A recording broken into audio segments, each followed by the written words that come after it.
Donc pendant qu'ils sont en train de faire leur business, parce que finalement, eux, ils évoluent dans leur vie privée, la seule chose qui évolue dans l'islam de France, c'est la situation matérielle des prédicateurs, des imams, c'est tout. Comme Tariq Ramadan, sa situation on la connaît financièrement, comme beaucoup d'autres on connaît, comme lui par exemple, qui est tout à fait dans une situation tout à fait confortable, hein, on voit bien, et puis on a un certain nombre d'informations.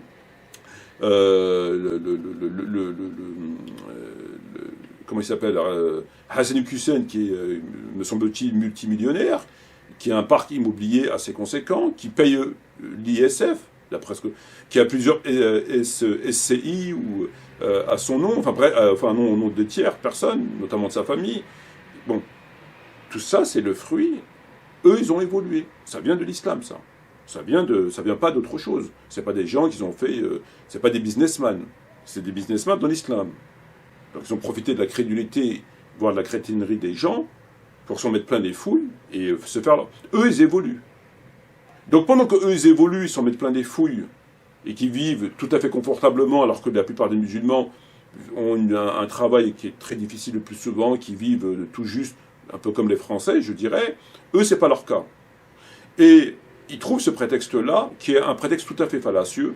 Ils ont demandé l'autorisation à aucun véritable savant. Leurs adeptes, enfin les gens qui les écoutent, sont même pas parfois au courant que ça fait partie d'une stratégie, que si on n'évoque pas ça, c'est parce qu'on organise je sais pas quoi, blablabla. Et ils avancent comme ça.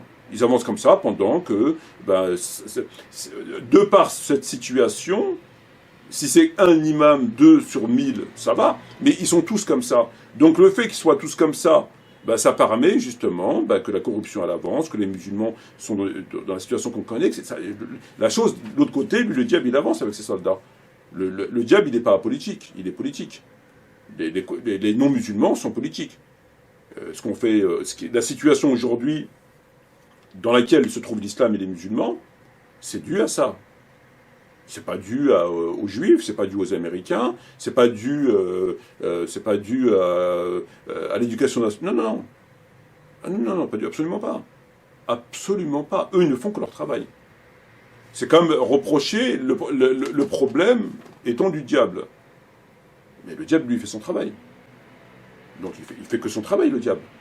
La promesse qu'il veut tenir vis-à-vis d'Allah. Le prophète a fait son travail. Les prophètes ont fait leur travail. Les compagnons ont fait leur travail. Ça se passait relativement bien. C'est plus le cas. Donc le problème, c'est ça. C'est pas la peine d'aller chercher ailleurs. Hein. Vous faites des vidéos là pour parler de Zemmour, machin. Ils n'ont rien à voir là-dedans, eux. Bayrou à l'époque pour le voile, etc. Ils n'ont rien à voir là-dedans. Absolument rien. Eux, ils ne sont que le fruit de eux. Ils se complètent. Eux, ils tiennent les musulmans, ils enchaînent les musulmans, de par leur discours que l'on connaît, leur somnifère, et les autres, ils avancent. C'est logique. On vous maîtrise d'un côté, on vous neutralise par ce discours, donc on vous ramène des petites histoires, comme pour les handicapés, les mongols, et les enfants, et ce que vous voulez, les gens et eux, de l'autre côté, travaillent. Parce qu'il faut faire, il y a un moment, il faut que ça s'additionne. Puisque le but étant la destruction de l'islam et le génocide. Donc, pour le réaliser, il faut 2 éléments. Il faut que eux, d'un côté, leur progression puisse se faire sans trop de difficultés. Et pour qu'elle puisse se faire sans trop de difficultés, il faut neutraliser les musulmans. Afin qu'ils arrivent à un certain niveau, entre guillemets, de maturité quant au discours, quant à l'armement, quant à la situation. Plus ils évoluent, plus vous vous faiblissez. Parce que eux, ils évoluent, vous vous faiblissez. Eux, ils travaillent, vous vous dormez. Et à un moment donné, vous allez vous réveiller. Enfin, ils vont vous réveiller. C'est pas la même chose.